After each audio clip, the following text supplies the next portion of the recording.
Good morning, subscribers. Welcome to episode 9 of the Palabook Club. We're discussing chapter 8 of The Art of Money.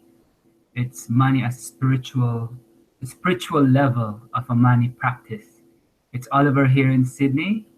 It's 10:42 a.m. on a Thursday, 25th of May 2017. And we have Janice in Bali. How are you, Janice? Good morning. I'm doing well.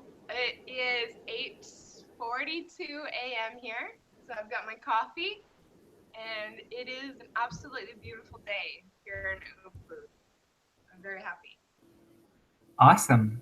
Awesome. Yep. Beautiful place in the world. So, What was that? beautiful place in the world, Ubud. It is. It's beautiful every single day. Nice. Yep. So, first thoughts on this chapter, the spiritual level of. I absolutely loved it. This Mhm. is, yeah, totally right up my alley. I think it was sort of a relief for me after the last chapter. I was a bit overwhelmed, once we started talking about practical stuff. Even though I like how she presents the idea of the money practices, I did still feel a little stressed because it didn't come together for me, and it still hasn't because I'm in such transition. And so I think that this chapter didn't push me in that same way. And I thought it was super juicy and lovely, and I related to a lot of it. And I also really saw the way that I've grown into this whole practice since we've started, and I loved it.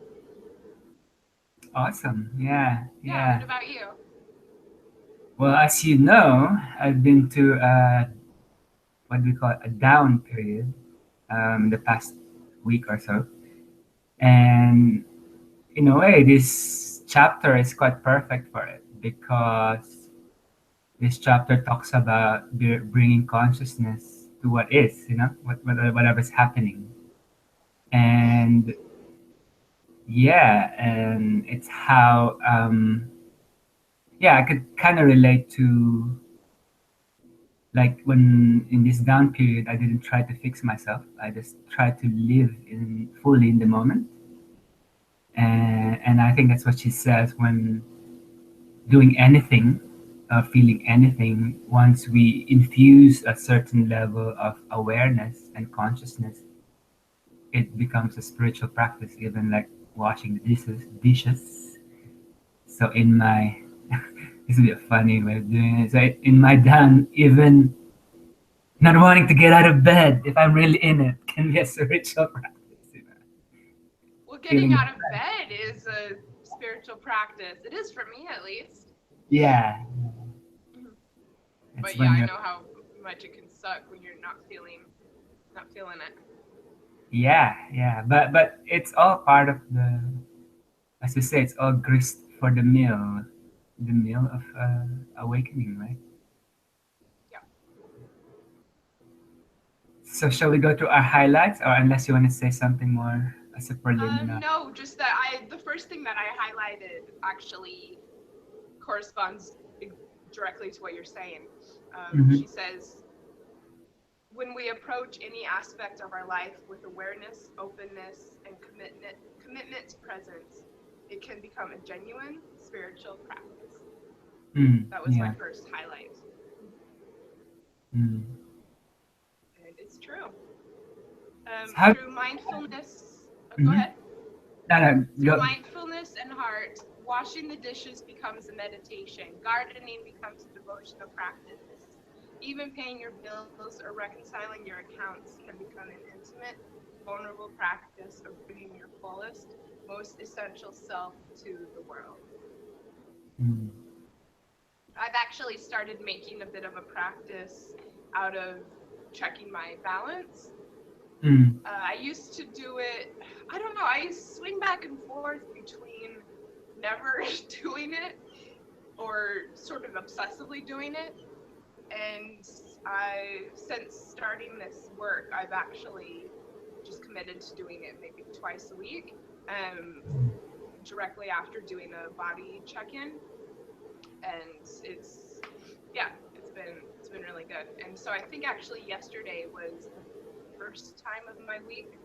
Then Hmm. I'll do it again, before the week is out, and it's completely relieving my body of the anxiety around, Hmm. seeing how much money I've got available. Mm. So just a little share. Yeah. I'm actually inspired to, as you know, I'm doing product design. I'm actually inspired to create a money app or a money platform where we could, and I will see in the future chapters what kind of tools she recommends. But I got inspired to create a tool for myself, and which once I've used it, maybe I could share with you and other people where I want to incorporate. I don't know if it's been done before, but imagine you have a way to keep track of your money, but it also records how you feel at that moment. So you mix the two. Ooh, I like it. Yeah. For example, you bought. Okay, so are you thinking to track it over time? Yeah, let's say I have my phone, and then let's say I bought dinner. I could take a photo of it of the dinner, and I could put how much I spent on that. Where was it? Like a check-in, and also I could write how I feel, like a body check-in. So over time, there'll be like, yeah, over time I could see what happens and how I felt, and it's like my own journal. But it's instead of having a separate journal for how I feel, and then a separate ledger for money, why don't we combine the two? That's the initial thoughts I have. Yeah, I like the way you think. Yeah. Like, yeah. So yeah, because I'm also doing in my university subject, I'm doing this thing for aging, and I've been reading a lot of how there's a revolution happening in psychology, and it's called prospection. They're saying that our brains were really evolved as the way our minds are evolved is that it's meant to, because right now psychology is more focused on the past and the present, like I am who I am because of my past and what I'm Right? Yeah. happening now. My But childhood, yeah. yeah, your childhood and also the things happening now, I'm reacting to it. So like triggers, like trigger warnings are so big nowadays. Triggers in the past, but really, what sets humans apart from animals is that we can prospect into the future.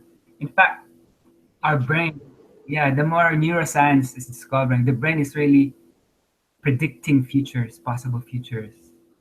That's why sometimes, when you have this experience where you've been using this door handle for a long time and then somebody moved it, you're still wanting to get it at the level you're used to. So that means Yep. Yep. it's not really an automatic thing. So you have this image of the future. You're predicting that the door handle would be at the spot you thought it would be, and then, oh, it's not, and then you react. So the human consciousness is really a perspective. It's a time machine that looks into the future, Yeah. anticipates things, and then calibrates back. It reflects back if what anticipation is not there. And it's amazing that the psychologists also talk about desire as the only. It's the only thing that spurs action. Really, desire. It's Hmm. not. It's not Yeah, this that. relates so closely with the work that I'm doing with law of attraction, actually. Very similar concepts. Yeah. So I thought, yeah, and in that aging, I'm creating this platform where people could imagine possible futures so that they don't dive down. Because what happens is people get used to a certain lifestyle and they retire, and then the moment they can't imagine a possible future, so the conjecture is that that's when they take a dive because there's no more future. What am I going to do with my life? And that's when they start to decline. But as long as, and then I've met people who are who just retired, and then boom, they're doing more than they were doing in the past because they could see a future for them. So that's a bit of digression, but yeah. You're a fascinating man, Oliver. I like it. I like it a lot. So um, soon, when I develop this thing, I'll let you guys know. I'm here to help. Awesome. So Any I more was thinking we highlights? could. What's up? You want to continue with the highlights? I think I highlighted the same one on mindfulness and washing the dishes, and I also Well, I was highlighted thinking we could go over the four essential practices for support. yeah, trust, Um, generosity, thriving, and thankfulness. Yeah. yes. My takeaways for trust Mm-hmm.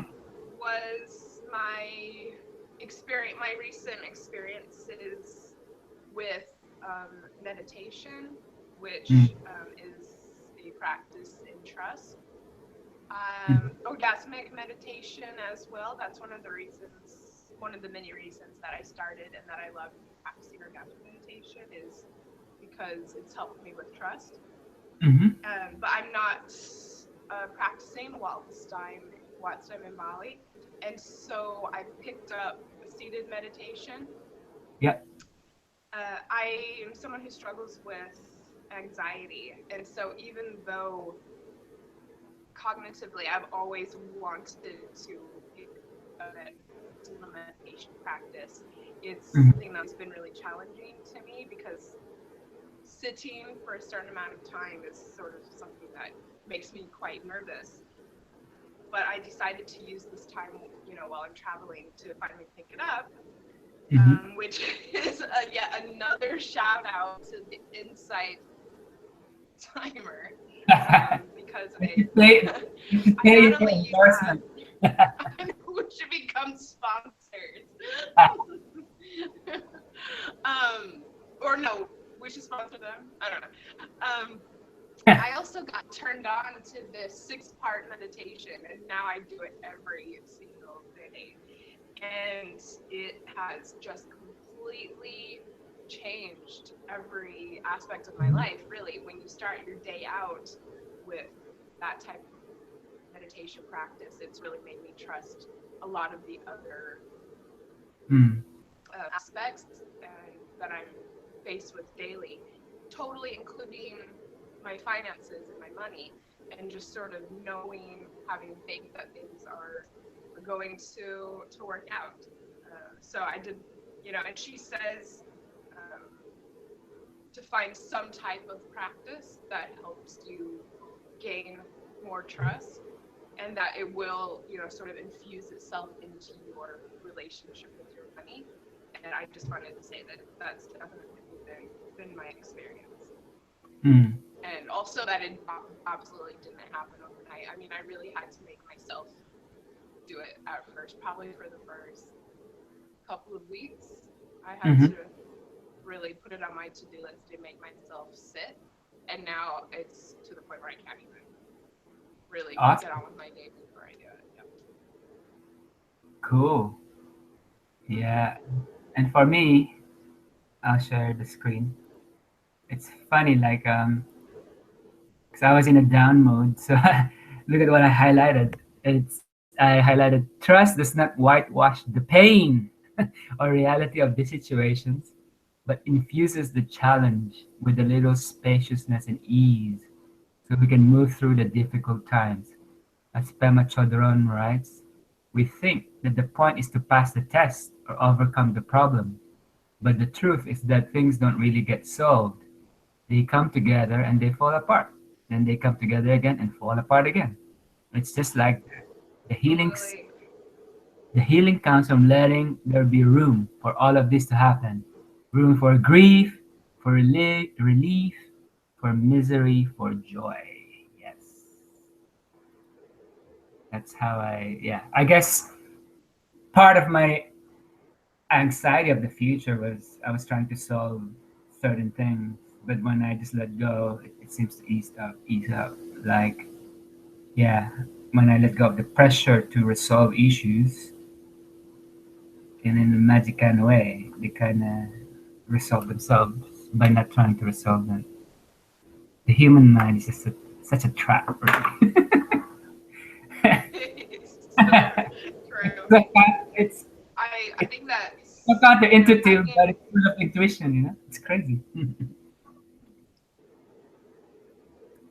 we started, one of the reasons that I wanted to start this was actually uh, due to having a lot of stress over a phone bill that I had to pay. I don't know, a few months ago before we started this, and I just remember feeling so full of nervousness and anxiety and stress over paying um, this phone bill when I first got to Bali.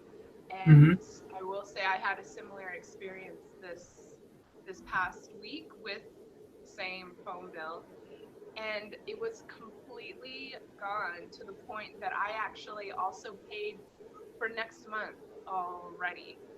And Nice. yeah, oh my God, it felt so good. And it did, I mean, I've had to budget around it, that's for sure. But it's a difference since we've begun this. And I was not only not anxious about it, I was actually really felt like sort of like I had wings. Like I was, really felt quite relieved to have gotten it taken care of. Awesome. Well done. Yeah, it was. Congratulations. Thank you. Do you want to move on to generosity? Yeah, that sounds like a perfect point to move to generosity. I thought this might have been significant to you right now. Uh-huh. Um, do you want to start? Well, with me, the one I highlighted there is actually the quote right at the end, where Oh, same with attention, me.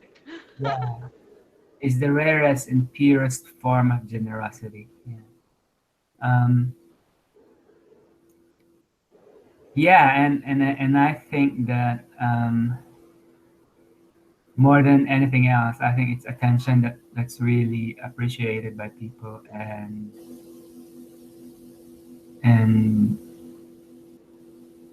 yeah, it's a matter of also being full yourself so that you can give, and not to do it out of obligation or the need to look good. So I think that there's also that kind of balancing act to do, and I also somehow think generosity is also has equates with power. If you can be generous, you also feel powerful. If you know what I mean. Hmm. So, like I grew up in a village where there's a lot of poor people, and they're actually the most generous people. It's so weird that, like, when you go to their house, they give you their best stuff. I think it's a Filipino thing or something. Like, these people really have nothing really, but then you're a guest, they give you the best. They give you, compared to some other. Maybe that's why some people get rich, is because they're stingy with stuff. So it's a weird kind of thing that you would think generosity correlates with how much money you have, but not necessarily so in my experience. It's actually a quality of it's a quality of spirit for me. Oh, it just started pouring rain here. Sorry. Perfect. Yeah, I know. A big. Sorry to interrupt. Um, Something that I highlighted that just hit me so strongly was where she writes, in a very real and tender way, the practice of generosity points us to the profound truth of our interconnection with others and the world in which we live. Mm, Probably a year or 6 months after I started living in Australia, because of mm, some things that I had experienced um, a couple years before I moved there, I really decided that I wanted to sort of restructure how I interacted and showed up in my friendships. Mm-hmm. And one decision that I made was that if a friend needed me, I would pretty much go to whatever length I could to show up for them, Mm-hmm. and whether it be restructure day, dropping what I'm doing, whatever. Mm. And I really will say I related so much to what she says about how generosity, points us to this profound truth of our connections with others, because it really has given me so much clarity when it Mm-hmm. comes to my relationships with people. Mm. It's probably enough for an entire other episode, about relationships and friendships, but Mm. um, committing to giving people the generosity of my time and attention has shown me so much. Mm. And yeah, it just gives me full clarity about who and what I give my time and energy to. And yeah, it's awesome. Yeah. And Good. yeah, that was really significant to me. I Mm. love the way that she says some things. Such a Mm. good writer. Yeah, she is. You want to move on to the next one? Thriving. Barry Yeah. says, she says, I'm not a huge fan of the word abundance. Over the Mm. past 20 years or so, it has become a buzzword for anything having to do with money.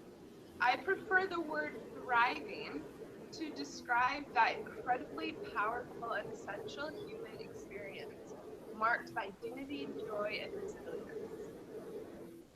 Yeah. And abundance is quite overused these days. So I thought that was pretty cool of her. Yeah, and yeah, I like thriving and flourishing as well. So there's a lot of like positive psychology literature, like the same guys or the same guy who started the psychology of happiness, Seligman. He's also the lead on this prospection theory, prospection psychology that I mentioned earlier. So it's interesting how, yeah, like before positive psychology, everyone focused on what's wrong. If you think about it, psychology is about phobias. It's all about disorders. No one was really looking at. Your parents and how horrible they were to you. It's all about um, sex and unexpressed desires to have sex with your parents and kill your dad and all. It's all about.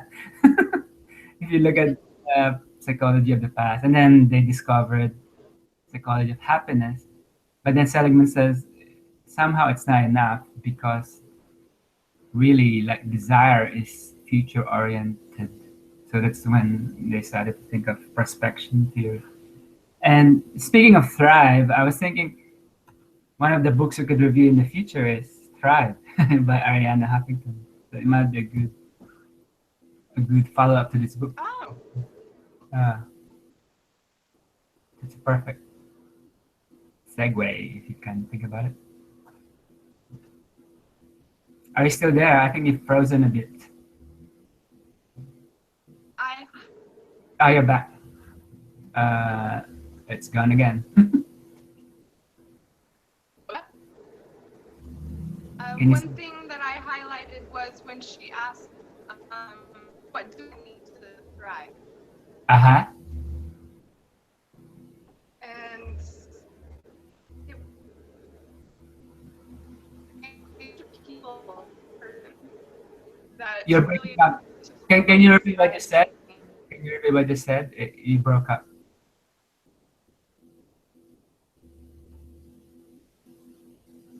What's up?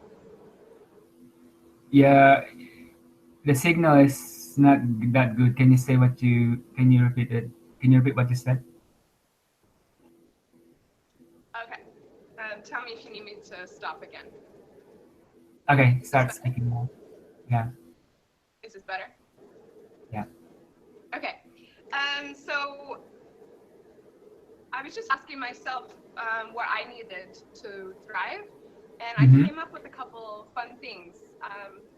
Because I am traveling alone over here, and so I'm not really going out with my friends and going on trips with my friends and doing things, surrounded by the people I love. And so I did start to feel really depleted and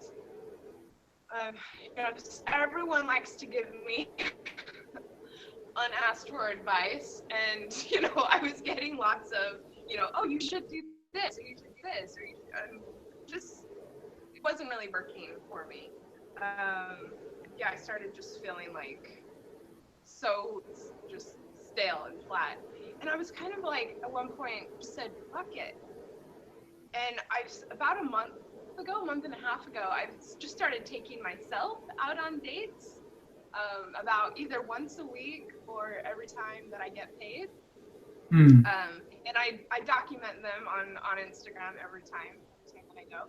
And it hasn't completely filled the void of not having my friends around, but it has really made me, yeah, sort of feel like I'm thriving again, even though I'm traveling alone, because I'm still, getting taken out. I'm still going and doing fun things. And Mm. I think I'm pretty good company. So it's, that's, yeah, I've sort of injected that. Also, I just wanted to share that I'm, um, I'm really, really into essential oils.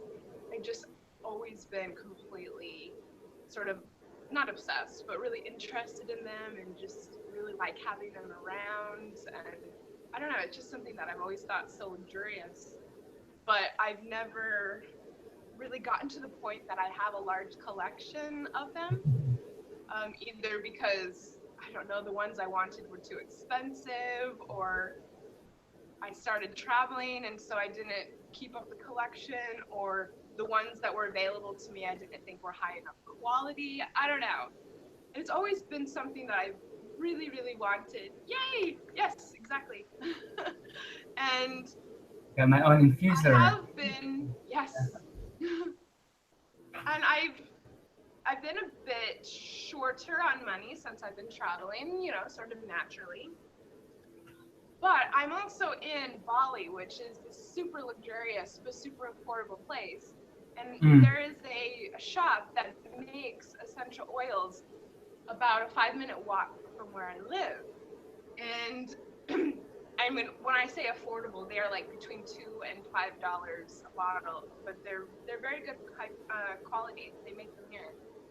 So I decided, even though I'm sort of short on money, this is actually something that I can afford to do.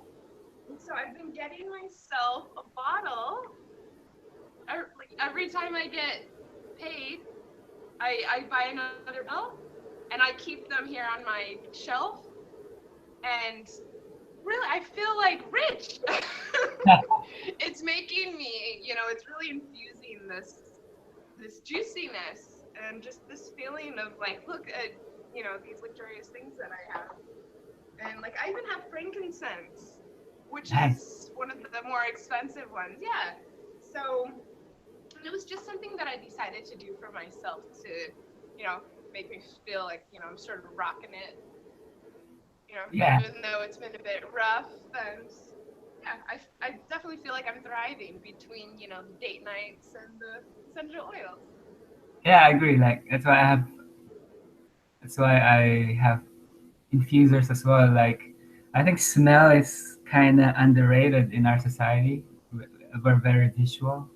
We're surrounded with screens all the time, but smell is actually a powerful sensation, especially for Yes. evoking emotions and all that. So I agree. Like having the right essential oils to smell, or even using your body, like in your hair or in your skin, and then you smell something. The smell does something, and yeah, it's a powerful Yep. thing that we can explore.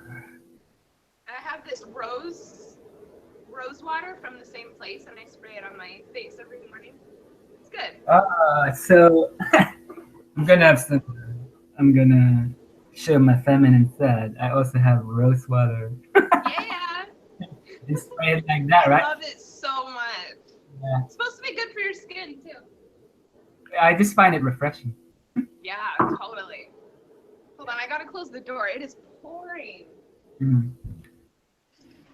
And the next one, I think, is thankfulness, gratitude. Yay! Yay. Um, I think the main thing that I wanted to share, I think I've spoken about this in probably every single episode, but Mm-hmm. just that do your gratitude journal, people. Mm-hmm. It has completely changed my experience this year. I do it. I'm not as religious about it. I sort of do it every other day, probably. Mm. But it's so good, so good. And I have this funky new format too, where I'm making it like more cute and artsy. This is my gratitude list from the other day, Mm. and yeah, I've noticed that. I mean, probably my lowest day that I've had in quite a while was my birthday, and it's really, like I said in I think the last episode, it really changed my mood to do it. But then the other day when I did this one, Mm-hmm. I was actually feeling really, really awesome, and but realized I hadn't done it in a few days. So I, decided still to do it, and then I felt even more awesome. So Nice. it works. Do it. Mhm. It's cool. Right. Yeah. And for me, I like the list she has at the end. So Yes. slow down, bring loving attention to this precious moment, relax into the rhythms and cycles of life and money, honor yourself, bring your fullest self to your money work, tap into your essence beneath the worry and mental chatter, cultivate your connection with truth, beauty, and goodness, which is, yeah, it's like Satyam, Shivam, Sundaram. Seek opportunities for gratitude, feel the fullness of this moment, let trust in. Amazing. So good. I was hoping you were gonna read that. So good. Yeah, it's quite a short chapter, but it's a feel good chapter for me. Loved it. Absolutely loved it. And speaking of dates, next week we talk about the money date. Yeah, show me the money. Show me the date. Show me the money. No money, no honey. No honey, no money. Maybe we can have like a glass of wine while we talk next time. Sure. All right. Anything more you'd like to close this episode? No, just thank you to you. Thank you to Barry. It was great. Awesome. Thank you, everyone, for tuning in, and may you live long and prosper, everyone. Bye. See you, Janice.